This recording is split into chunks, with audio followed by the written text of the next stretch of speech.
I was just on the phone with him. That's why I'm late. Okay. Is he trying and you just can't see him, or? I do not see his name. Okay.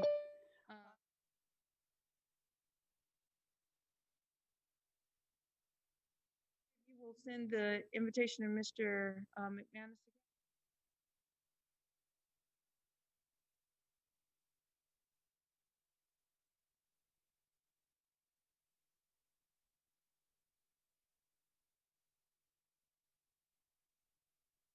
I have found that sometimes my computer just says no mas. I mean, Yeah, he's having issues with his, apparently. Hope he can join us. Okay. Well, to be respectful of everyone's time, and I know that we very likely have folks who are in the community watching. So we're going to go ahead and start the meeting. For our folks here at the Board of Education Center, we'll do a 10-second countdown. Starting now, 10, 9.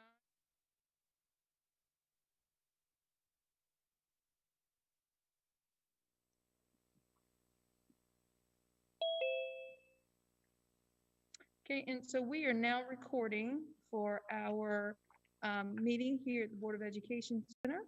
It is January 25th, in the Equity, Diversity, and Inclusion Committee is meeting, and we'd like to open our agenda with the welcome from Board Chairperson, who's Committee Chairperson, Stephanie Walker.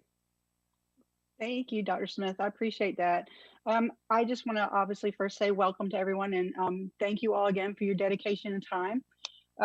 We have a very talented group of people here, and as a school board member, I want to do my part to listen to everyone, and hopefully we can turn our discussions and facilitate them into action. That's what hopefully my role will be here mostly, because I am a good listener, and I really do appreciate all the work everyone's doing. Together, I hope we can bring about meaningful change. And I have I hope our important discussions evolve, like I said, into something we can really be proud of. I'm new, so obviously you guys have been here a while. So as soon as you get to know me, hopefully you'll learn to trust me, and then we can really get some things done. I would like to say, last year has been tough on everyone, and we've all suffered to a certain degree, but sadly, it has also put a spotlight on the inequities in our system here. And speaking to that, we've had a kind of rough few weeks, and I know Dr. Smith says this sometimes is I think this meeting maybe more than the other one, but we have the chance to really talk about it as a community and as a group to maybe express what we're feeling as a community and as a group, as an equity group, especially pertaining to what happened at the Capitol. I know how I felt about it watching that, and I'm not going to tell you it didn't hurt a little bit to see that happening, especially the particular people that were doing it. But I would like to take this time, if that's okay, to open it up to anyone else that has any thoughts or feelings on what we have experienced the last couple of weeks. Please do so.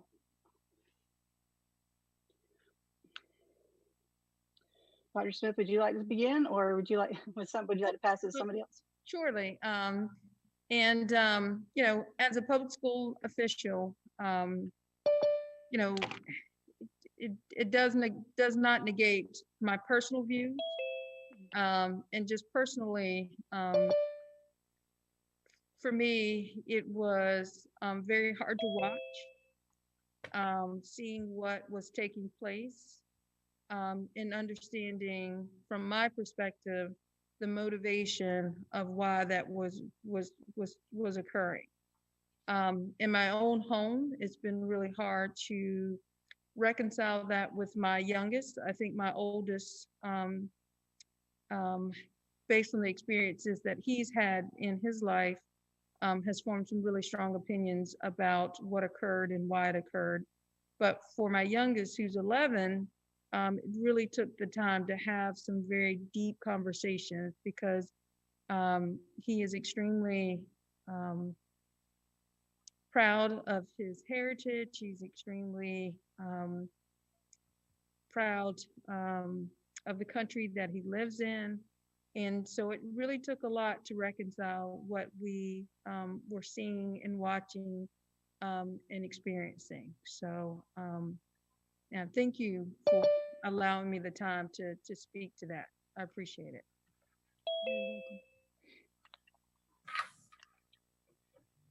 Is there anybody else that would like to speak? I know you don't have to. It's obviously entirely up to you, but this is a good opportunity if you would like to. And if not, we can, if you don't feel like there's anything you want to share, we can go on to our next agenda item. And Ms. Walker, I know that there are a few folks who just joined, so they may not Okay. know that what we're speaking to. So if you want to reiterate that. Sure. I was just, we were, Dr. Smith and I and the group here were just discussing our feelings about what's transpired over the last couple of weeks, especially after the Capitol on January 6th.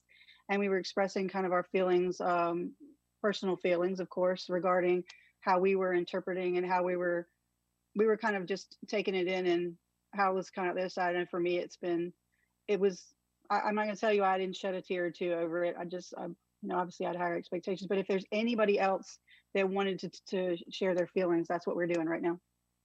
I want to thank Dr. Smith for talking about the impact it had in her family, in her home, and among the young people in her home. I really appreciate Dr. Smith raising that issue because the children are watching. The young people are watching, and they're learning from us even when we don't think we're teaching, which I think is important to remember. And then I want to remember Amanda Gorman, the National Youth Poet Laureate who spoke at the inauguration, because not only has she been learning from us, she taught us beautifully that day. She took us to school through her poetry at the inauguration, and I, for one, am grateful for the education. So there are many of us who want to talk about student voice today, and that's an example of how student voice can absolutely transform the being of a nation. So I'm grateful for that. Thank you. Hello. Yes, Dr. Smith, thank you for sharing that, because that kind of like, I don't know, they made my heart feel a little bit better. And Ms. Walker, thank you for putting that on the table and just being able to express it. I think that I kind of swallowed it in two ways, and I still haven't digested everything that happened on the 6th. But I am a part of the D9, and I'm a sorority member of Alpha Kappa Alpha Sorority Incorporated. So the 6th was pretty deep. It was really, really rough. But unfortunately, I can't really say that as a young professional that I was surprised. If anything, I was definitely hurt to see it reach national television and for everyone to be watching it. That was the hurting part. That wow, it really like it's on everybody's screen, you know. That part that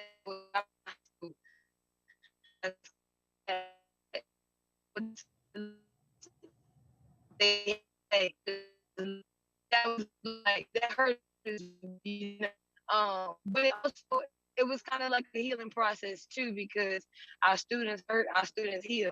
We heal people and hurt with. I think that was a big band-aid, a big band-aid being taken off of America, and certain things, you know, like Martin Luther King said, are the complete opposite of his dream, you know. But some things have to come to the surface in order for us to be able to work together. And then on the 20th, on J20, after celebrating January the 15th, January the 16th, and January the 5th as part of, you know, sororities and fraternities, we had our Founders Day. And then January the 20th was inauguration. So it was kind of like, oh, we're not done yet. It was really, really heartwarming and so beautiful to see young women, old women, seasoned women, forgive me, and just women in America put on their pearls in spite of how the world felt on the 6th. And just not women in general. I feel like it didn't. January 20th was just for everybody different, and the way you digested it was different as well. But I shed tears on the 6th and the 20th. You don't know what those tears meant. But J20 was something different. And it made me proud to be a woman. It made me proud to be an African American woman. And it made me proud to just be alive to be able to witness it. Unfortunately, due to what happened on the 6th, I wasn't able to be at the inauguration, so I had to cancel some stuff. Oh, I think we just may have lost Ms. Williams. Oh, well, I want to thank her. Hopefully we can get her back for her thoughts. That was very touching. I mean, it made me feel proud. Oh, there she is. I think maybe. Are you there? Yeah, she's There still you there. go. Sorry. You've done with your thoughts? Yes, ma'am. Thank you for Okay. letting me share that. And thank y'all for Oh, y'all voices. I appreciate it. oh no, absolutely, and we appreciate it too. Like I say, I did share shed some tears on the 22, and it did make me feel proud to be a woman as well. But thank you so much for your thoughts. It's much appreciated, and definitely food for thought for everyone. You know, to hear your experiences. Is there anyone else that would like to share as well? Not without using profanity. Hi, Hugh. Well- Miss Clegg? I will share. First, sorry for being late. Was finishing up something in the office. But I'm sorry I missed on what Dr. Smith had to say, because whatever it was, I'm sure was profound, and I'll have to go back in our video and listen to it.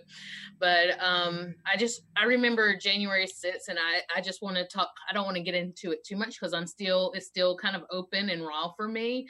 But I do the social media for the district. So I'm constantly on Facebook. I'm constantly on Twitter. Like my life revolves around them from I would say 9 to 5, but even beyond that. So I was seeing everything as it was happening, and I hate to say, but it was still shocking for me. It was still something that even, as a Black woman, as an African American in that kind of stuff happens, and that those are people that hold those beliefs. But it was still shocking, the level of, you're watching this happen, and then you're thinking about the events that happened over the summer and how easily it was for Mahad Aubrey or Breonna Taylor or others to be shot for less. And it just really shows that distinction between what is for one group of people in America and what is for another group in America. And I just want to thank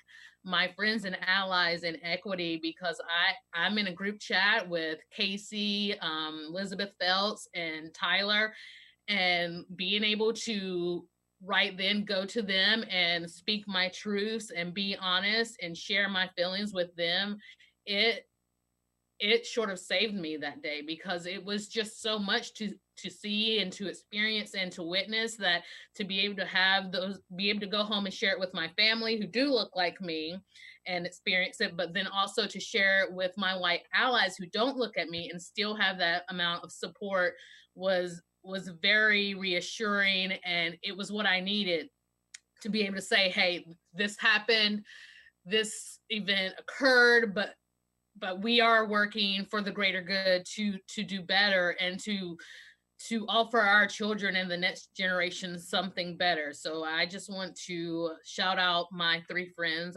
Elizabeth, if she's at home watching, and Casey and Tyler. I don't see Tyler on here, but he may be down if I scroll down. For being there for me, for using your privilege that you guys know you have, and everyone who's on here who uses your privilege every day to continue to fight and push for more equitable opportunities and a better America. We'll get there one day, not soon enough, but one day. So just wanted to share that.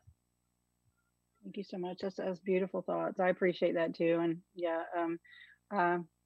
I just love I love hearing, and I love being able to share these things with you guys. I'm sure there's plenty of us that want to say some stuff.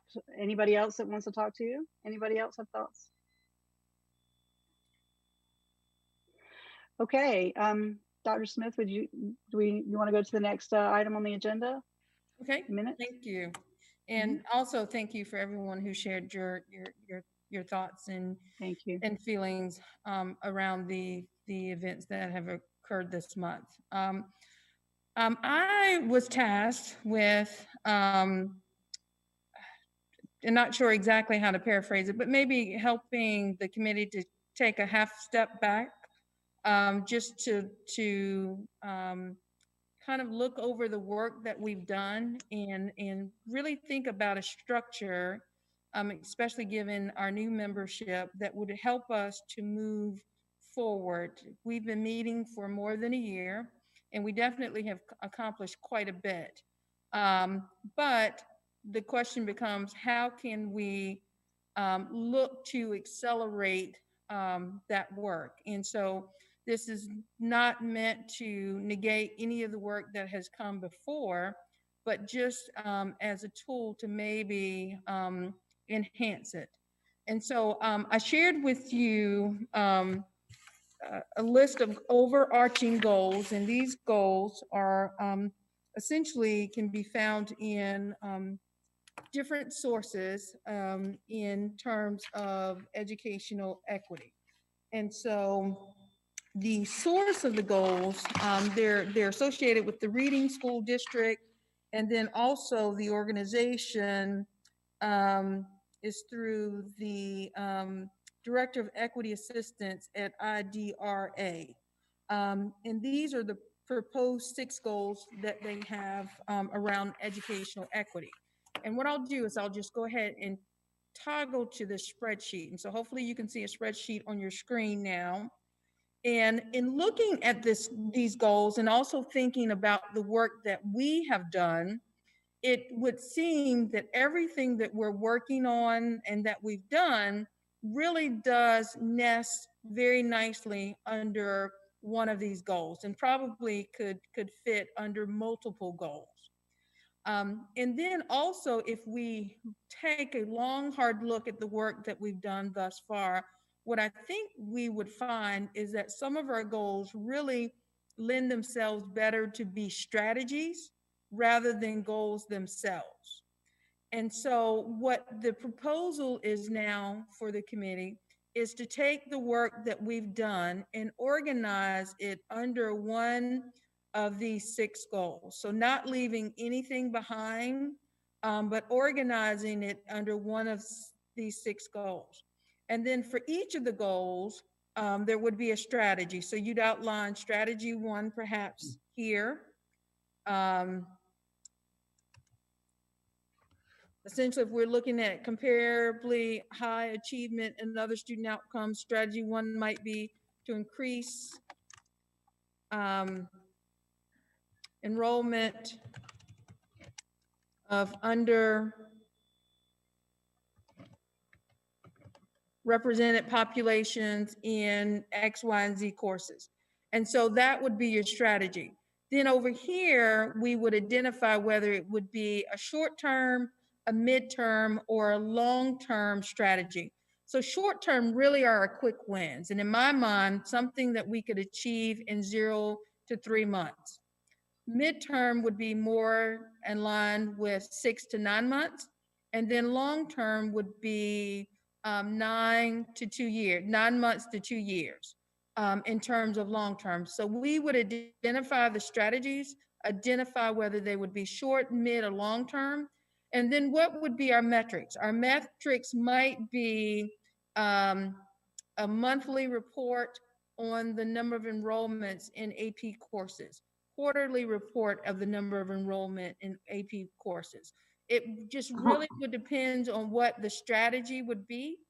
And then over here would be the outcome, and probably more so the desired outcome. So how would we know if we had achieved it? And so it might be that, you know, we see an increase of 10% at X, Y, and Z high school, depends on really whatever the subcommittee that's working on this particular goal would identify.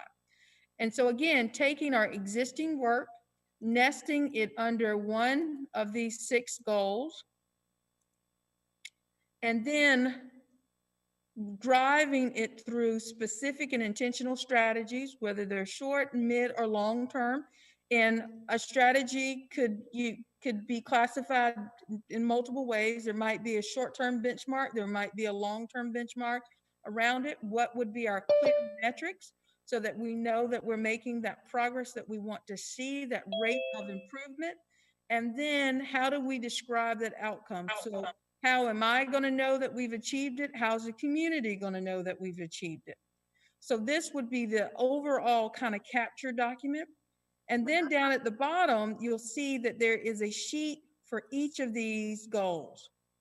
So we would, for instance, goal 1, identify who the chairperson, the subcommittee chairperson would be.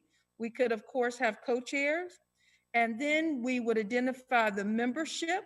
So who is on that subcommittee working on goal 1? Folks could surely be on more than one goal if that's what they chose. And then what the strategies are, we would list them here. And then you'd update every month the work around that particular strategy. It may be you've got a strategy here and we're not working on this month for this strategy for the month of January, so you wouldn't necessarily have an update. Maybe we're working on this strategy and this strategy, so we update them for the month of January. But then in February, we pick up on this strategy. That work really is going to be driven by the chairperson of the subcommittee and the membership of that subcommittee. And then again, we'd have one for each goal. So it'd be very clearly the work that gets done in January, February. We know that what we're measuring it by, we know what success looks like. We know whether it's short-term, mid-term, or long-term. And we have clearly articulated the goals and the strategies. And then finally, the organizational chart. And I'll tell you, this is a place where I've gotten stuck before, where I'm not completely sure who's working on what. So we've got our organizational chart in that our committee chairperson is Ms. Stephanie Walker, our New Hanover County School Board member. That's more. I know, and we're going to fix that right now because that is not true. I'm just kidding. Board member is Mr. Hugh McMahon. I'm sure somebody just deleted that as a joke, but anyway. I've been called work. Trust me. A lot of work. Membership and deputy superintendent. So we would list the membership here so that everyone would know who is a member of this committee, because this would be a front-facing document. So it would be public-facing. Of course, we'd lock it down where only you guys can edit, but other folks can view it so that they know what our strategies are. And it may even be that the public sees some of our strategies and offers some suggestions. And then my administrative assistant, Cherry, who makes sure all this stuff just works. And so we'd have our subcommittee chairperson identified for each of our 6 goals, although I'm not sure what happened to goal 6. Stuff is just disappearing around here. But anyway, and then we would have our membership for each of our goals as well. So I've said a lot, so I'd love to just kind of press pause on my voice and hear your voice. If I may. Yes, sir. Let me take your example, AP. Yes. I think first, the basic written requirements, I'm assuming that the school system, the individual schools still put out requirements for certain classes or not. And so I think before you, the first thing is, what are the requirements? Is that something that needs to be dealt with first? So if you're asking, if the question you're asking is, are there prerequisites? They're not. Yes. There are no prerequisites. Okay. So to make it easy, I'm kind of like a doer. I like to do it. And then how many kids are in, minority kids are in APX this year? And then I'm assuming, hopefully they're going to year-long AP classes, even on the block. I know for a while, some of the classes were doing by semester, which is another whole discussion because the teacher has to review for the exam in March with the first. But anyhow, it's a numbers game in AP, at least my experience. And I did it all my life. So how many kids are in it, and then look at how many kids after what we have done and what we're going to do to try to increase those numbers. And I think that pretty much tells you whether we had growth and or we met the short. It's one, it either is or it isn't, I guess what I'm trying to say. Yeah, so I think it's short term. I mean, it's something we want to deal with immediately for the next year. So I don't disagree with you. Okay. And so if you were the committee, the the subcommittee chairperson for that particular goal, and that was a strategy that you had identified, then you surely could identify it that same way. Um, so yeah, and I do believe that that very much could be a very quick win, because that is something that we could look at by semester in terms of enrollment at its schools. But I think our very first step in this is really naming this with clarity. There's an author by the name of Brene Brown, and she talks about to be clear is to be kind. And I think that bringing clarity to our work is going to help us as well as help those who are trying to understand it. And I think Ms. Espinoza has her hand raised. Yes, I'm trying to be polite tonight. That's my goal. Well, you are So always polite, Ms. Espinoza. sometimes I try to talk too much, so I'm working on that. But coming back to the example, just because it's what we have at hand right now, sometimes we keep thinking the same way we've been thinking forever. We keep looking on what are the conditions set up or what were not existing before that we want to keep or bring up to life. But sometimes if we go, for example, to, let's say, for sports, this is just something that happened to me, my personal experience with my daughter. She wanted to try out for volleyball, let's say. And she wanted to try out for volleyball when she was in 8th grade, because that's the time when she was inclined to do so. And then what happened that we didn't know before how the school system worked here. And that's what happened to a lot of migrant families.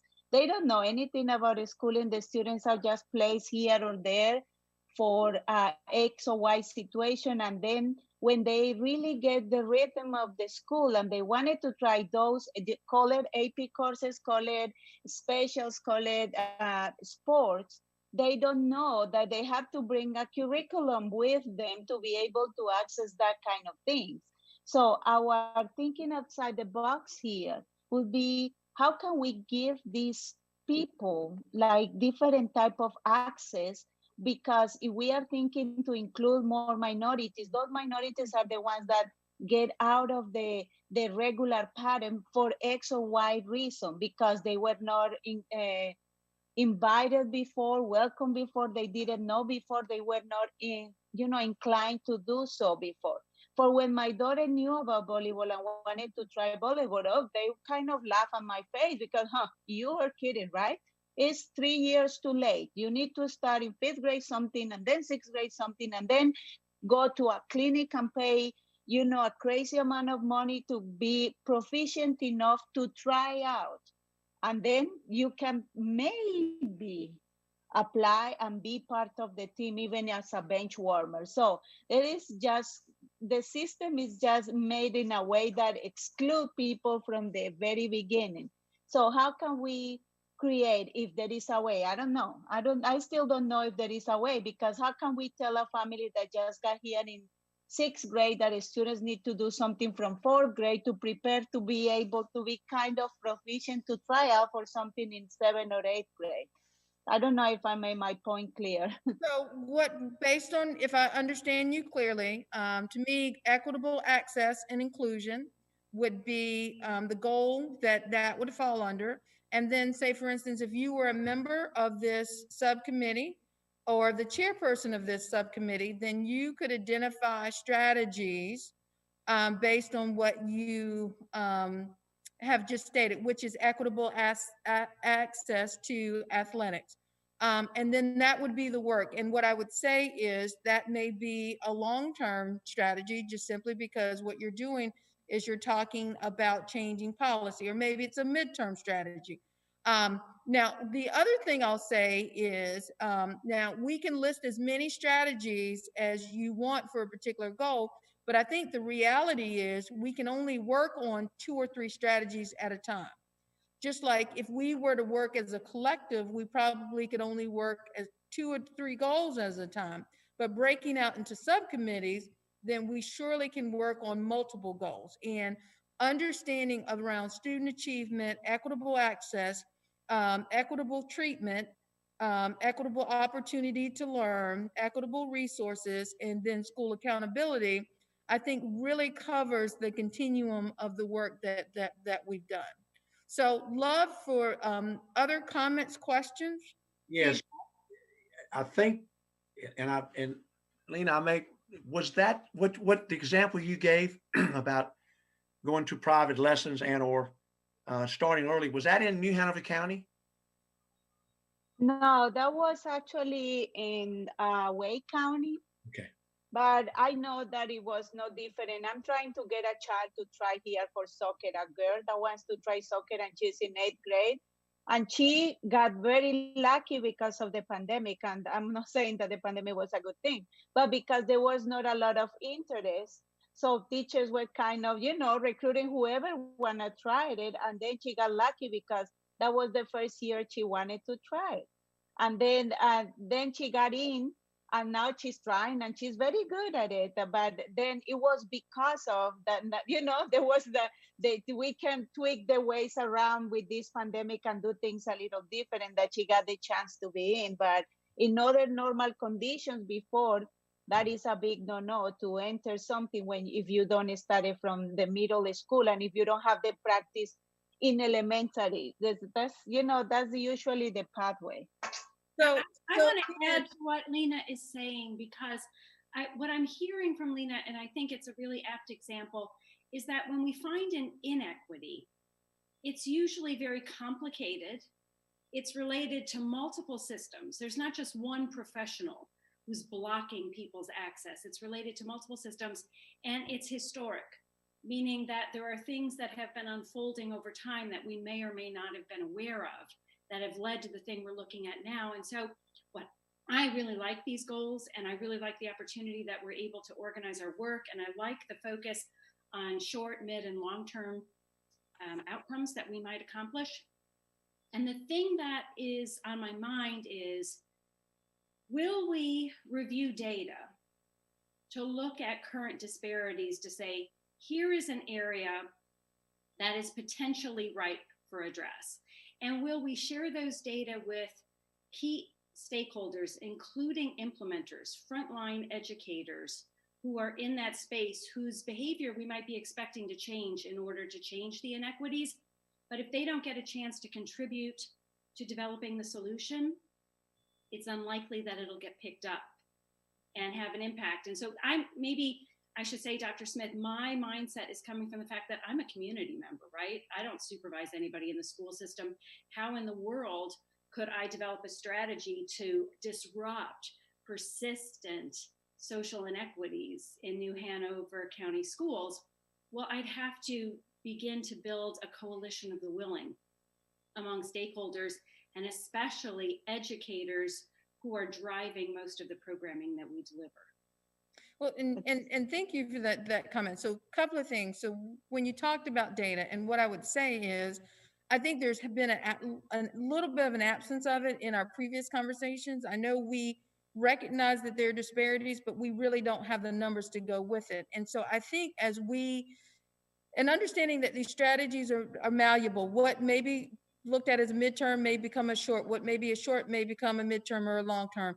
And then also, of course, our metrics. And I think we have to have the data in order to set, to understand what our baseline is. So once folks have identified the work, then they can then begin to ask the questions of, can we have access to discipline data for X, Y, and Z? Can we have access to enrollment data for X, Y, and Z?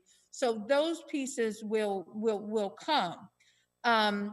And then also in terms of building that coalition around the willing, I think one thing that the community offers, and to some degree, well, to a great degree, why folks are chosen, is just really for the experiences and the perspective that you bring. And so, looking through the limited lens of someone who has just simply been a part of the school system. So it's almost like the fish in the bowl, when they said, where's the water? If we're swimming in the water, we're not necessarily going to see the water, but someone outside the bowl can. And so that is why there's so much value in what each member brings to this work. And, and in my mind, we're not necessarily going to get it, 100% wordsmith the way we want it the first time around. But the fact that we own this work allows it to be malleable. And because it's going to be owned by subcommittees, to me, it becomes this thing that you own and you take with you and you bring to the community. So the work is not going to reside with us. And so, my first charge, once we identify who our chairpersons are and our committee members are, my first charge is going to be that when we come back February 8th, we will have taken a look at all of our existing work, and we will have nested it somewhere within these goals. And if there's something that we decide, that's done, we're going to take it off the shelf, then we can. And then we'll do in essence, a brief update on where we are, and then we'll talk about next steps. So what I would say is each subcommittee take this work out into the community, out into the schools, out into the group of folks that they're working with, and really have this be so much more than what sits with us, 2 Mondays out of the month. I think that's what's going to help us to move this work forward. Other comments, questions, or just feedback? Well, I apologize. I've spent almost my entire adult life as a high school principal, and I've experienced everything you're talking about. And I can tell you, if you don't have the buy-in, the support, the change in the process, the change in accessibility, the want to make this happen, it's not going to happen. You've got to have the principals on board. You've got to have the AP teacher as the example. You've got to have the coaches on board. And so to kind of make this in a circle and it's just kind of rolling around, you need to be specific. What do the principals and the AP teachers, what part do they play in this? So I would say that because all the stuff on paper, but it's simple. If the principal says it's going to happen, it happens with the support of the superintendent and of course the board. Sometimes you just have to make sure that people do things that are best for whatever you feel that's best for at that time. Athletics, I'm a realist. I'm not an idealist. It reality. It's tough for a child, on average, to jump on a team if they haven't been playing sports for years, unless they're gifted. I mean, it's just very tough. That's a reality. Now, the idealistic is we want to know how to get kids in that arena. So how do we do that? We want kids who have not been taking the advanced or the honors or the AP classes, but to make sure that we know exactly how we're going to get them into the class. Is that received? Is that supported by the teachers and by the administration? That's the key to making those two things work. They must buy in. And we can rhetoric all day long. It's like the students and the example of speakers. We need to bring them in. We need to wait them in. Let's get them in. Let's start the process. And then we can develop that process once we get into it. Well, I think, just speaking of that, I think that's what we're trying to do here. We're trying to set some strategies, and that in itself is a strategy, figuring out how we make it happen. The strategy, trust me. Yeah, absolutely. It's definitely one of the strategies, and might go to several of these goals, but I see that definitely as being a strategy, and that's what we're here for. So yeah, I think we will develop that out as we go along. Is there somebody else that would want to make a comment? I heard somebody speak up. Yeah, Rachel Greer had her hand up and had been trying to talk, and she put a question in the chat. Ms. Greer, do you want to say what you were asking? Yeah, I just kind of have some logistical questions just to make sure we're using the same language and I'm understanding. So does the equity work group fall under this process? Is that a different process? Would members of the equity work group be offered maybe spots on these subcommittees? will we keep the idea of the task forces we started, or does this kind of reshape and replace that? If so, do we kind of dissolve what we were working on? Where do we find this file? Should I delete the Google Drives files we've got going so this starts a new process? Or just, I kind of have logistic questions is all. So, I mean, short answer is the work group continues with the work that they're doing. I think the goal for them was always to support our work. I just don't know that we ever got to the point where there was really that clarity and that connection. In terms of the task forces, essentially they would go away and we would operate with this new structure. And I would say we're not deleting anything. All of the existing work gets couched within this. So all the work that's done before ends up transitioning into strategies. And so once we've identified the the subcommittee chairpersons, and they've identified the members of their committee, then we would take the existing work and it would be built in as strategies aligned with these 6 goals. And I know that Sean has her hand raised. Hey, so yeah, this is really, really interesting conversation, and I like and I'm excited about, you know, trying the strategy out. I just wanted to touch on what Hugh was saying for a second about like true buy-in for you know, in order to change a culture, it has to come both from top down and bottom up, and so that, you know, principal sets the culture of a school, so you have to get that. And I think that, you know, at least at work, we put a lot of effort into making sure we meet the metrics that we're measured against, that our performance is measured against. So I think that, you know, we do work very hard to set, you know, a great culture while we're doing that, but it is partly like, what are schools measured on right now?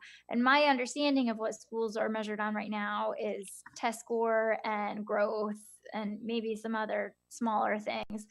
But you know, that with that goal 5 or 6, I forget, of school accountability, that could be a way to track this. Is, you know, how do we come up with meaningful metrics to measure how inclusive and successful we are at you know, differentiating instruction or being welcoming towards all, you know, regardless of you know, race, gender, socioeconomic status, whatever. So I think that, you know, it's very well said that you have to have buy-in from top down and bottom up, and maybe we can leverage that work group, Rachel, to your point, to help change the culture on the front lines. So that just an observation. Thank you. And I know Franchon had a suggestion. Yes, thank you. I was just going to say that I think the next step, because I really like the strategy of splitting up into some subgroups, because this is a large group and every time we meet, it's a little overwhelming because it's such a big group. So I think that the next step would be just to start identifying, maybe not chairs, but start identifying who wants to be on what subgroup, and then we can figure out chairs from there, just so that we're actually, you know, doing the best use of our time and taking an action step today. Yeah, I appreciate that, and I definitely agree. So what I'd love to do at this time, because I know we're going to probably run short on our agenda, and we may not be able to complete it all, is to go ahead and identify where folks would like to have themselves show up in terms of membership. So I know there may be some folks who are driving who aren't able to type, but if you would just type your name and whether you want to be on goal 1, goal 2, goal 3, 4, 5, or 6, you could either type it in the sheet if you have that sheet up on your computer, or type it in the chat, and I will record it, or Ms. Cherry will record it in the document.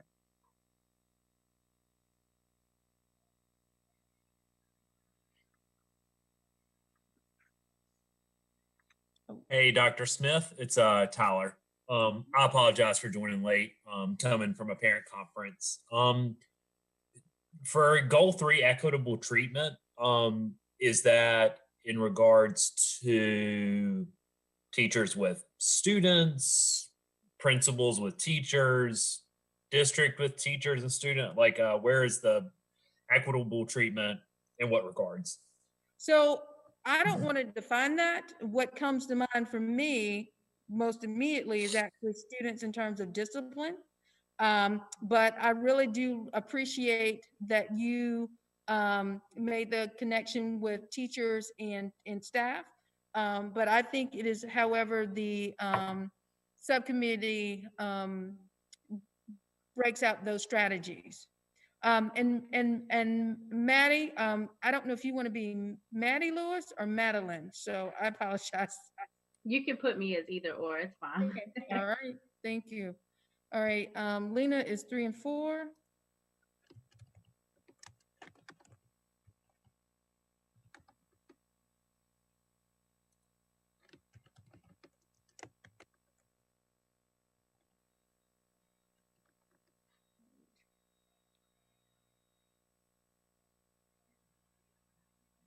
So Lena, did you want 1 and 2 or 3 and 4?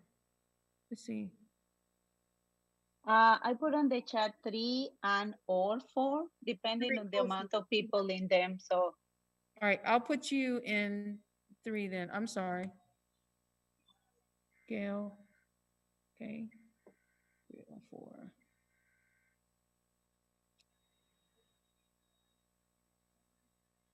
Oh, thank you, Casey, for that additional information for the group around goal 3. Okay, Frank Sean, goal 6.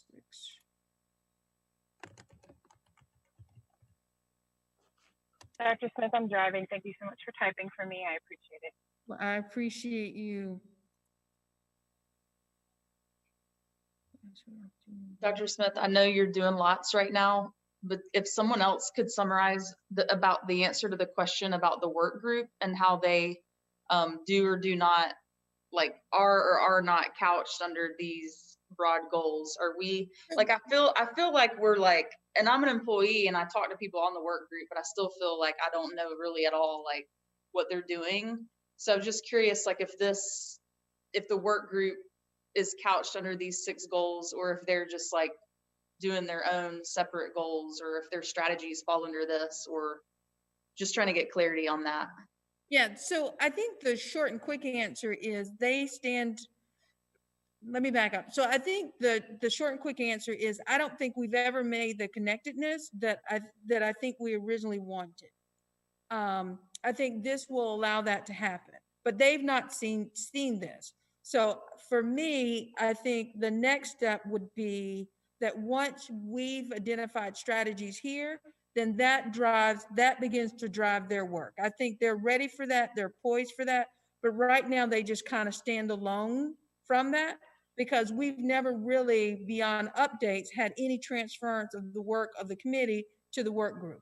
I think this will allow us to do it because, again, I think there's going to be clarity that comes out of this that probably we haven't had before. And let's see. So Rachel, your question, would equitable access or opportunity to learn better align with the goals of diversifying enrollment in schools and specialty program? I think they both sit there. I mean, I think it's your preference. Because you could write strategies for each, or you could write strategy for both.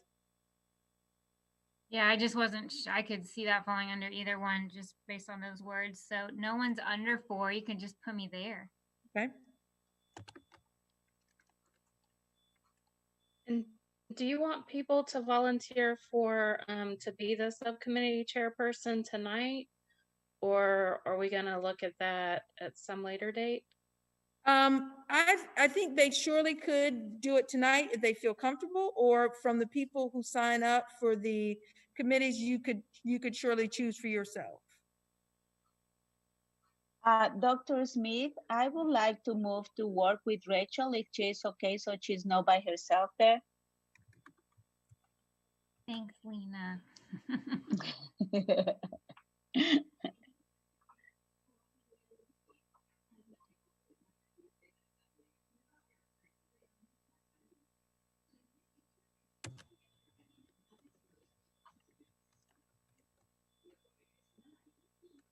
Okay, is there anyone, Mr. McManus, would you like to be on a subcommittee, and then also Ms. Walker? You sure you want me on one? I would love to have you on one. If I'm going to be on the committee, I would like to do the equitable access inclusion. And if Al Bryant's listening, I'd like to hear his take, because that's something that's paramount. That's something that's identifiable. That's tangible. So that'd be the first thing I'd like to hear Al's. All right, and Ms. Walker? Yes, I would love to work on goal number 3. I could have put my name in there. I apologize. I was just waiting to see what everybody else wanted to do, and I was going to help wherever I needed, but that actually is something I would love to work on. And did I overlook anyone? Hey, Dr. Smith, I just want to let Mr. McManus know that I'm on the call here, sir. And I look forward to working with you. I didn't want to forget you, Al. No, I appreciate that. I look forward to working with you. I'll pay for that, I know. I think it makes a lot of sense for me to be on this particular goal because of being able to pull data and some of the things that you've talked about are some of the things that we've looked at doing and some of the things we've already worked on. So I'd be happy to share that with you when we get into this. And Dr. Smith, in regards to goal 1, I'm happy to help out there, but like I said, I'll do whatever the need is. Okay, and I appreciate that. I really do. So where we are now is I'd like to task each of our subcommittees that if you'll take a look at our existing work, and that information that has been made available to everyone in our it's shared Google Drive, and then use that to build out your strategies. So what we've identified as our strategies, and what we'll do on our February 8th meeting is just have a short report out from everybody in terms of where we are. But again, we want this work to occur outside of this meeting. So we want this to move forward. If there's any particular data set that folks find that they need, email me directly, and I'll be your conduit to whoever in the division or the school system you need to access in order to get that data. All right. So thank Dr. you. Smith? Yes. May I just add one thing, and it's just a board thing. We are going to, I've said this many times, we're going to be working on a strategic plan, and hopefully by the time we get to that, it looks like they've approved them to stay the 2020 version until June, until we get a chance to really get into it. But if anybody in the goal, in these goal setting groups want to maybe come up with some long-term strategies that we maybe could incorporate it into that, I just wanted to let people think about that while they were thinking about what they wanted to do with the work. So just adding that in there. And I will also reach out to anyone who's not here today to find out where they want to which committee they want to be a part of. All right. So up next on the agenda, we have student representation discussion, and that is going to be with Casey. Hey, everyone. So this is in relation to what we've spoken about before in terms of making sure that our students and our youth locally have an opportunity to learn more about what governing bodies like school boards do and the kind of role they play in decisions that really impact students. And so since the last meeting, I've just talked to lots of different people in the community and on this committee and other colleagues, and as well as Mr. McManus, Ms. Walker, Dr. Smith. And what is going to happen just this week, actually on Thursday, there's going to be a planning Zoom with friends from the Student Voice National Organization who have agreed to do this facilitation in general for us.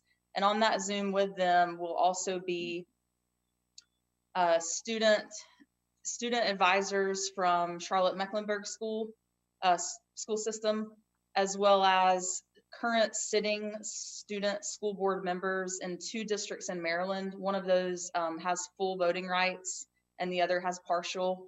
And so our goal on Thursday is to set a date for a larger local Zoom event in which we can bring local youth to that Zoom event and give them the opportunity to learn from these other models that exist. And the way that, I know one of the things that people asked last time was, what students get the opportunity, how do we go about this? And that had really been the thing that I think I have been struggling with the most for several months. And so I'm curious what your thoughts are on this approach, knowing that a lot of our youth serving community organizations oftentimes do serve students who are members of historically marginalized groups. And a lot of times they find a lot of that valuing, that acceptance, that inclusion, that success there. The thought was to utilize those youth serving community organizations in order to get them to really help us get the word out to our local youth, as opposed to trying to go through, particular schools and maybe adult contacts in the schools. So right now, I was going to just share with you the names of those organizations. So if you have any additional ones along with a point of contact that I could include, that would be helpful. So those are Dreams, Communities in Schools, Christ Community Church, Brigade Boys and Girls Club, Voyage Youth Council, PFLAG, there's a Wilmington Pride Youth Group, Centro Hispano through UNCW. They have Latinx students there who really try to work with local high school students. The Young Scientists Academy, the director there is Rob Condon, and Big B from Coast 97. And then there was one other, Dr. Smith, Sabrina Hickman. What is the name of her group? I don't have it written down on this document I'm looking at. Help me out, Kamika. It's called GRITS, Girls Raised in the South. GRITS, GRITS. Maybe I'm thinking of a different one. It was something like Teens Rock Empowerment or something like that. Unless she has does she have a new organization? No, I think that was the event. Yeah, the event is called She Rocks and it's Team Rocks Empowerment, and it's normally once a year in September. The actual group is called Grit. You got it. Okay, so okay. I knew I could count on you, Kamika. Thank you. Yeah. So yes. Would we benefit if this whatever committee takes this particular thing on, or how that ends up, who's responsible, to have a Zoom with some kids in this position already, so they could minimize our having to find out as we go along and maybe help us, which is the best, what they learn, so we don't have to revisit that in the process and listen to those very kids about the best way to do it and the parameters, et cetera. Yeah, so you mean utilizing these contacts that are going to be working with our local students, but then maybe pulling them into an EDI committee meeting? Well, that's a possibility as well, but with the group that works directly with this, I mean, if you've got kids at Charlotte Beck, those kids can tell us what it's like and what the good is, the bad, or what the difficulty is, or what maybe we won't have to cover all the territory to find out that didn't work. If they tell us ahead of time, these are what your blocks are going to be. If we had thought about that, we'd have done this differently or. I just feel like they have something to offer since they're doing it. And it obviously seems to be working. Sure. Yeah. So just for clarity's sake, because I completely agree with you. And I think that will be a large part of the purpose for the event that ends up happening on Zoom. And so I guess my question is, are you asking about that from the adult perspective? Or are you asking about whether or not that will happen for our youth who are kind of be co-researchers in the process?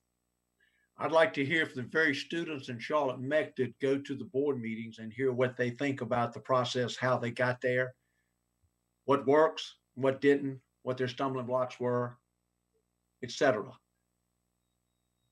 Make it simple. Yeah, it's like, I guess my question for everyone would be like, where is the space for that? Well, with COVID, it's going to be difficult. If that's what you mean at the meeting. Yeah, well, I mean, and we can always use Zoom. I didn't know if that was something that is, are we talking about like for the actual school board here, or for the Equity, Diversity, Inclusion Committee to hear from them, or just like a more, personal opportunity to hear from them in an informal way? Who will be, you and I have talked, but who all will be involved in this development? I know you're in it. Who else? I'm willing, obviously, I support it. Sure. Well, I know several weeks back when we talked about this, but we really didn't have any like concrete, steps to take. And we were also saying, we know we're about to have an election. Let's sort of wait until we have new board members. There were people here that said, I'd be interested, keep me informed. But it was like right at the end of a meeting, and I didn't get to write that down. As we're filling in the blanks on these strategies and processes and what we've done, I cannot imagine it would be any more beneficial than to listen to a couple of 3 kids of how this plays out. What did they go through to have this opportunity? How do they rotate it and save us a lot of work? So I guess is the main question, Casey, can we get a couple of those kids to attend our next meeting? Yeah, I'm sure we could. I think that would be the next step that would come from this, or if I'm hearing correctly from the conversation. We're setting the example, we're listening, we're talking to these kids. Hopefully they would be kids who fit the equity arena as well, umbrella. And then we listen to someone who's actually living this moment and they've been there. And I just think you learn from listening to people of how they got there and how well it works. Absolutely. Casey, my recommendation would be, instead of them coming into this huge group, is to figure out who's going to be kind of spearheading the space, which obviously would probably be some version of the people on the call, and then having the students come to that meeting, because I think that will be more useful. Yeah, that makes sense. So I guess then my question is, who would be interested in doing that kind of listening that Mr. McManus is describing, and just having that chance to learn from? I saw Kirsten's hand go up. Well, you have 2 pages of questions, and they're excellent. Although when I first read it, I thought it was getting into Harvard. These are excellent questions. But I'd like the students to tell us their process. So I'm thinking here in order for this not to feel like a separate thing from the work that we are just organizing, would it be more, I think, logical and sequential if we try to see where this project fits into the goals and then make it part of that subcommittee? Or do we want to treat it like a separate thing and then find some people to work that in addition to the 6 goals that we are now trying to approach? Good point, Lena. Good point. I would think a couple of people. I don't really think they have to be in front of everyone. That just takes up more time and takes away time. I think a couple of 3 people could listen and take notes and then. Well, can I just add, it might fit under goal number 2. Where do you think it would fit in our goals? It's a good point to keep it in our organizing our goals, because then we can put all our strategies in. This could be one of our strategies, short, long-term, midterm, would fit perfectly well. And Hugh's already in that goal. So do you feel like it fits in equitable access and inclusion? Anybody? It can be made to meet that goal. I mean, I thought that was part of the rationale to in fact do this. And I think we can make it part of goal 2. I think it fits perfectly. And then if for any reason you need a task that is more connected with other subgroups, we can pitch in as well. One suggestion, we could just have one person from each under each goal, just attend the first meeting and see what we might bring from it. That way all goals and all committees are covered. That's a I good like idea. that idea, Thad, because I think when you talk about student voice, I think that crosses several of our goals. The student voice doesn't just fit into one area. So having one representative, if we could find one representative from each goal to attend, I like that idea. Thank you, Thad. You're welcome. I've been taking notes. But I would suggest we wade into it, for lack of a better description. I know I agree. we talked about these kids have voting rights, et cetera. I think that's a long-term possibility. First, just get them there and let them see the process that we operate with and under and around and over. I mean, And Yeah, I agree. think even before that, how we get everybody truly motivated to have the option to be there. So it's we need to start thinking this very carefully so we say the right thing to get to the right people, or we are just gonna keep fossilizing the same, stigma, the same people doing the same thing for the wrong reasons. All right. I agree. And I just want to add one last thing. I'll be quick about it, Dr. Smith. I just want to say that if we do this and we do it well and we get a good process down, it might not look like Charlotte or wherever else, but if we can do it in a way where we eventually can bring it to the board and make it something maybe we can put within the policy or in the foundation, that would be a goal, a long-term goal. So, thank you. And I just have a quick question, Dr. Smith, sorry. No, you're fine. Just for everyone, like, I just want to make sure that, because all of us, we're talking about privilege, we're all adults on this call, and we're talking about youth, we're talking about students. So I just want to be clear from the get-go, at least where I'm operating from, and I want to give anyone a chance that doesn't agree to share now, but like, I'm operating from a standpoint of this will either happen alongside and with students and youth, or I will not be a part of it. If I want to see co-collaboration and co-research happen with youth and students, not me or any other adults sort of like jumping the gun and going ahead and making other plans. I think one of the biggest challenges is engagement in general. Like, I think Lena was hinting at this. We know working in schools, engagement is a huge issue. So this is going to be a triple, difficult issue, finding students over time, to get that engagement piece and to get them. So does that make sense? And is everybody like on board with that? I agree 100%. I think that's where I've had, in the past, I've had a little bit of issue with buy-in, is just making sure that our kids have to be at the forefront of it through the planning, because they're going to be the ones that ultimately are going to receive the grunt of whatever decisions we make. So it's important that they also have their voice in it as well. And then, all the way teachers, principals, as many levels as we can hit as we plan and stuff, because I think that's also going to lead a lot to accountability. That's why I signed up for accountability, because my fear, I see it as a classroom teacher all the time. Decisions come from the board down through district, and then it just gets stuck, or, you hear one thing and then something else is communicated. So then it's like, but who do you hold accountable? Where is the accountability at? So I think if kids are in there as well, that's one more level of accountability. So I agree 100%, Casey. All right, so it sounds like we've got our next steps. And for those who are part of each subcommittee, if you're going to be the person on that subcommittee to work with Casey, if you'll just go ahead and reach out to her. You can probably put your name in the chat tonight, or you could just send her an email so that she will be able to include you in moving forward with taking a look at increasing that student voice as a part of the process.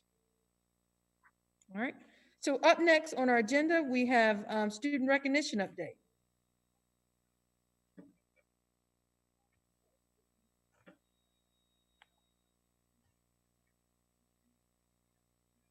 So I think that's Kirsten. Okay, I was wondering if that's our title. This is super. Sorry. No problem. Am I able to share my screen? Yes, let me stop sharing and you have it. Super. And so I want to say that this work was put together by Kamika Sidbury, Franchon Francis, and myself. And it's based on some earlier discussions. And so I'll put in front of you the document we shared by email just very quickly, and then pass the mic to Kamika and Franchon in case they want to pose some questions to you. But we offered a lot of questions in writing to the group because two things come to mind. One is we recognize this is not something that a subcommittee can do successfully. This really is a community event. And so engaging stakeholder voice is essential. Engaging student voice is essential. As I'm looking at the equity goals that we have now for the district, and I like what Lena said earlier, probably we should figure out if this can be organized underneath the equity goals. So this work is reinforcing of what we're going to do collectively rather than antagonistic to it. And I just keep thinking of Amanda Gorman and what is possible when a young person can teach us where we're headed. So I'm sharing my screen right now and pulling up my document, and I'll just quickly walk you through what we've put together and then pass the mic to Kamika and Franchon to think about how they want to engage your voice in this and see how we move this forward. So what we're talking about is something that probably has to happen post-pandemic, because it would be people gathering, although parts of it can start while we are distanced and working remotely. And it's for middle and high school students to submit their ideal visions of what equity, diversity, and inclusion look like in education. And we're looking at multiple ways for students to offer something: essays, photographs, poetry, visual art, musical art, dramatic art, dance, spoken word. There are some procedures that we're putting in place for how a student would submit something. We're also thinking that students, in order for this to be representative of student vision, probably students should select what gets presented to the community.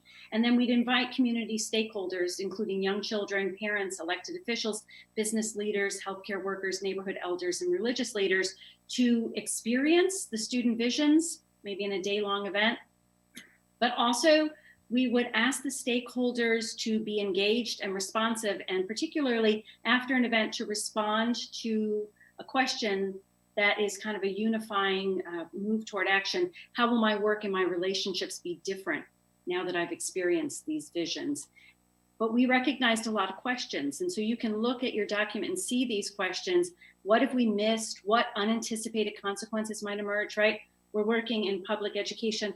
There are always unintended consequences, right? So let's just think about what they might be. How do we balance providing enough structure so people know how to engage without overstructuring it so that we push people with alternative visions out? This is such a great thing that Kamika raised in our processing that I really admire, because that is a central question. What kind of support would students need in order to participate so that there really is equitable access? And how could we arrange that support? How do we make sure everybody knows about it so they can participate if they're interested? How do we make sure that students are actually interested in this before we make a launch? Because if this is something that we like, but students don't really care about, they don't see that that's where their potential is located, we don't need to do it, right? We have a modest budget. How would we use it? And how do we ensure participation by all interested students? Lena raised this early on. Kamika and Franchon both echoed this. You know, how do we make sure that this extends to all students? Because all students have a vision within them. You know, it might be a potential vision that we can help to actuate, but all students have that potential vision. So how can we make sure they have access to this? So Franchon and Kamika, let me ask you a question. Would you like to keep these open questions up, or would you like me to stop sharing?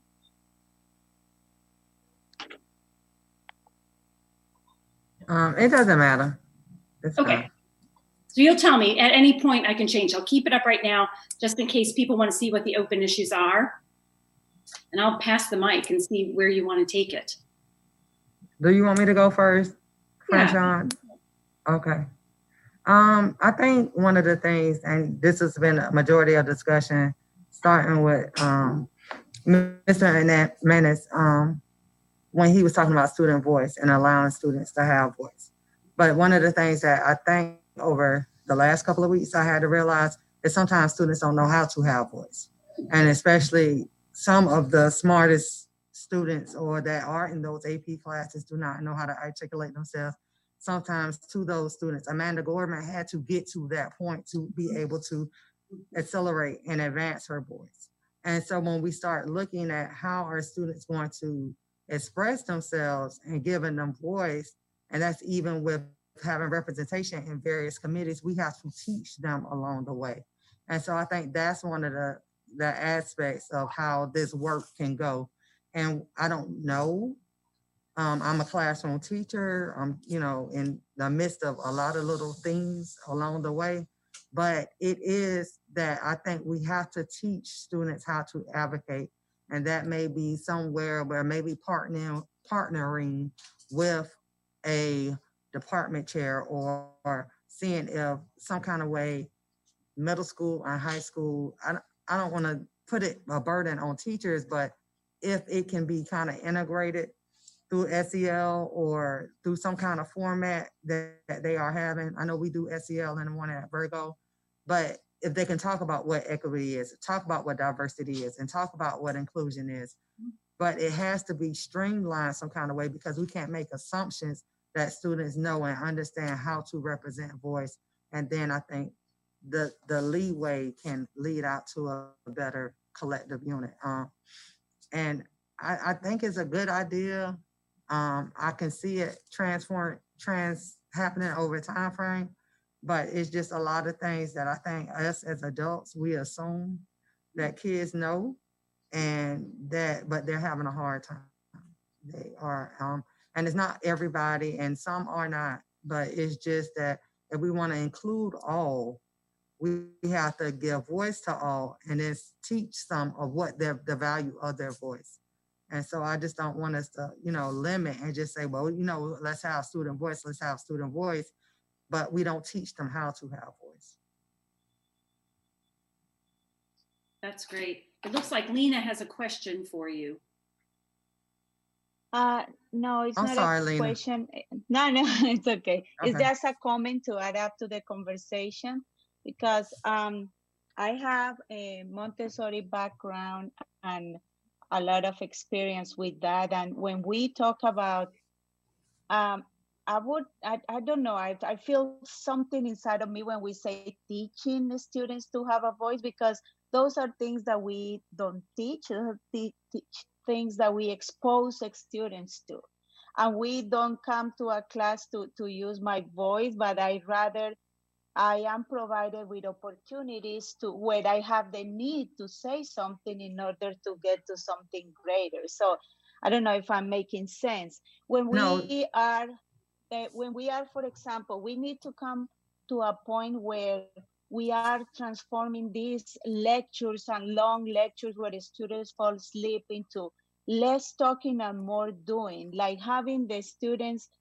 Of course, the teacher's role is very important, but it's not the main focus of the lesson or of the day. We need to. I think she froze. Yeah. Or did I freeze? No, you're not frozen. Lena is. Okay, well, let me clarify. I don't mean teach in the sense of teaching a student to have voice, but it is understanding that they can have voice. And so maybe I need to clarify that word. And I'm not a language major, so I apologize. But it is one of the things that when we look to students to have voice, we need to teach them what voice looks like. Maybe that's a better way to say it. And apologize. And I'm not trying to sit there and say, no, we got to teach them what this is in a direct way, but it is exposing them, just like Lena said, to those things, but it can be limited, but you still want them to have free range of creativity. What does that creativity look like to them? And I think that this is it's a great document. And I just look forward to hearing what feedback we have and what we can do to make it better. I really heard you, Kamika, with the teaching, because I think I heard something similar. So Lena was talking about the Montessori use of the term facilitator. So the teacher is a facilitator in a Montessori classroom. But I heard you saying the word teaching like that. And for me, it was a check on any implicit biases I might have. So if a student is not sharing their voice, am I mistakenly assuming that they don't have a voice? And so what you're saying, let's make sure that everybody has access to sharing their voice. It's in there. but what do they need to share it with us? Yeah, and even like, I'm gonna use this example. I have a student who came home from college who graduated in New Hanover County Schools. Mm-hmm. She has a 4-year degree, but she's working as a cashier at Family Dollar. I am Mm-hmm. trying to get her to come into teaching, but she doesn't feel like she is adequate enough to be a teacher. And so this is a student that has a 4-year degree from a 4-year university in the state of North Carolina that is working as a cashier at Family Dollar. And so when we talk about student voice, and I guess I'm going more into the social emotional aspect of it, like, okay, what can we do with our voice and what can we do with our capabilities? And so that is where I'm going into that. And so when we look at things for the long term, not the short term. And so that's the biggest thing. And so and it may take away from the conversation. I might be all the way left field, but it's just that I want to not only having a little concept of student voice, you want these students to have voice for the long term, not just for this, a committee, but or just not for this. You want them to be confident because yeah, we can get students to college, but when they come back home, what is it looking like? And so not only tracking them for what they're doing in New Hanover County, but what are they doing after New Hanover County? And how are they contributing their voice that way? How is the education in New Hanover County promoted their student voice? Yeah. And so that's where I think a lot of it, because education is a long-term game. It's not a short-term game.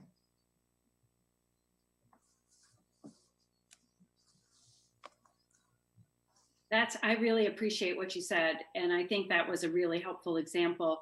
You got some comments in the chat with people really endorsing what you said. Franchon, did you want to share anything before we ask folks to maybe give us some feedback and tell us where they're at? No, I really want to hear what other people have to say, but thank you. Okay. Who has reactions for us or thoughts for us? Well, if I wanted to just speak real quick, I mean, I just to say as somebody who is a high ACEs kid, I can tell you that speaks to me a lot because it took me till I was in my 40s to figure my voice out and to have someone understand, a student understand that with a 4-year degree, they definitely, well, more than definitely were, they're worthy of lots more things than they think they are.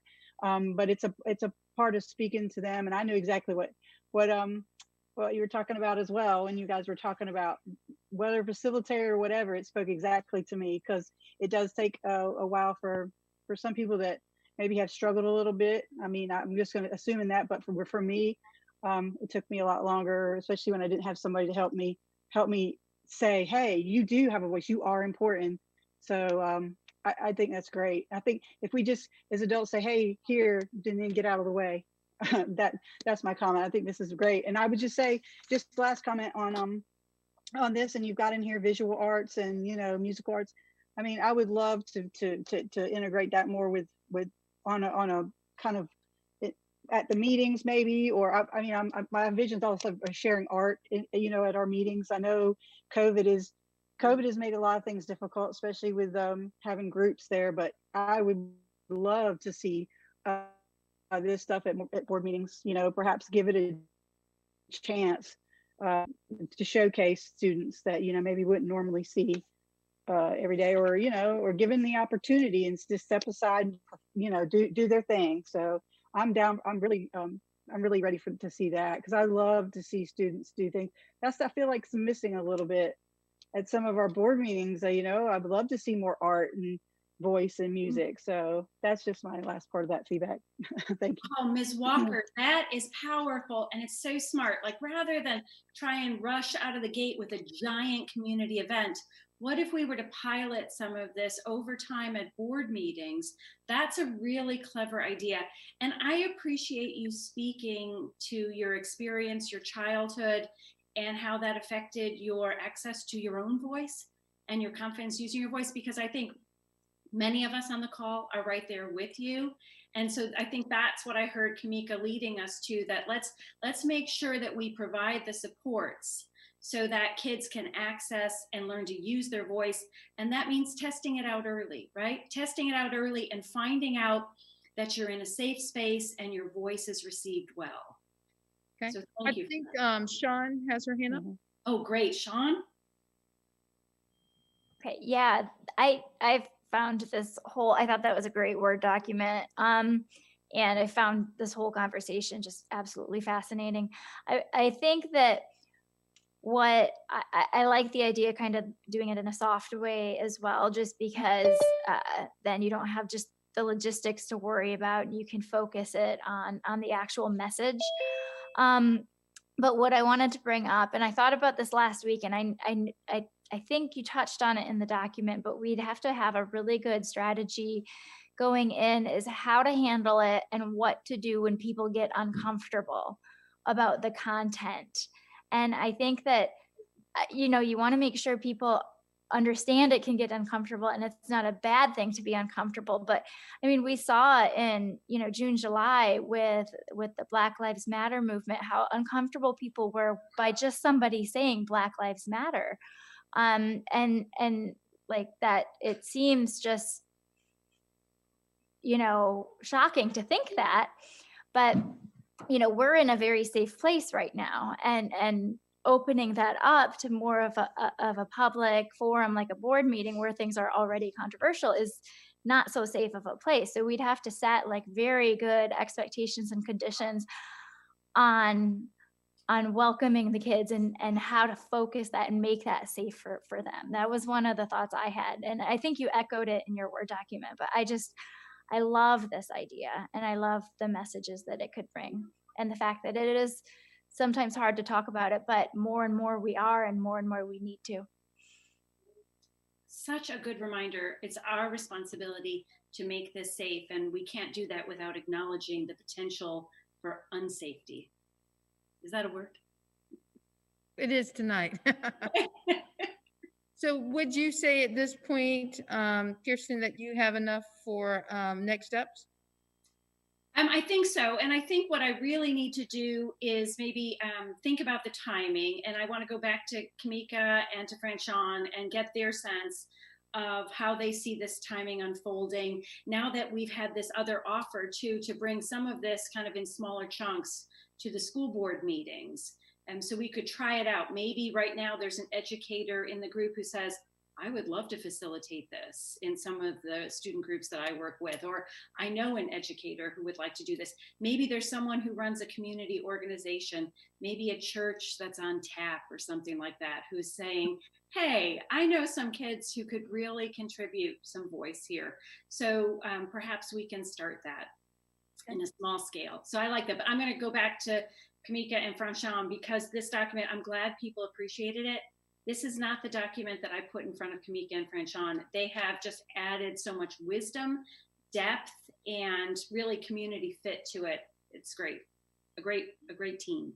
Well, thank you to you and to Kamika and Franchon and to everyone for your comment. I'm going to make a slight adjustment in our agenda because I know we're running out of time. We were going to get an update from our annual committee report to the board, the group that's working on that. And what I'll do is I'll just take that kind of offline, and just at our February 8th meeting, we'll ask those folks, we'll begin with them essentially, and ask them if they will provide a report where we are and if we're going to be ready for that March presentation to the board.